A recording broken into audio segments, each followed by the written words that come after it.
Today is a day 7 of my 7 days egg challenge, and today's recipe is Anda Ghotala, a popular street food of Surat.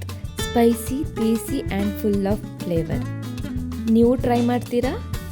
Simple recipe ಇದು, ಏನು ಬೇಕಾಗಿಲ್ಲ, ಕ್ವಿಕ್ಕಾಗುತ್ತೆ. Like ಇಲ್ಲಿ ನಾನಿಲ್ಲಿ 3 boiled egg ತೊಗೊಂಡಿದ್ದೀನಿ. ಅದನ್ನು ಈ ಥರ ಕಟ್ ಮಾಡಬೇಕು, ಇಲ್ಲಾಂದರೆ ನೀವು ಗ್ರೇಟ್ ಕೂಡ ಮಾಡ್ಕೊಳ್ಬೋದು. ನಾನು ಈ ಥರ ಮಾಡ್ಕೊಂಡಿದ್ದೇನೆ.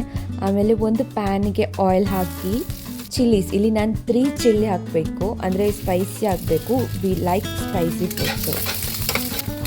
Basic masalas like garam masala, coriander powder, chilli powder, pepper powder and salt hockey mix ಮಾಡಬೇಕು. ಮಿಕ್ಸ್ ಮಾಡಿದ ಮೇಲೆ ಸ್ವಲ್ಪ ಹೊತ್ತಾದಮೇಲೆ ವಾಟರ್ ಹಾಕಬೇಕು ಸ್ವಲ್ಪ.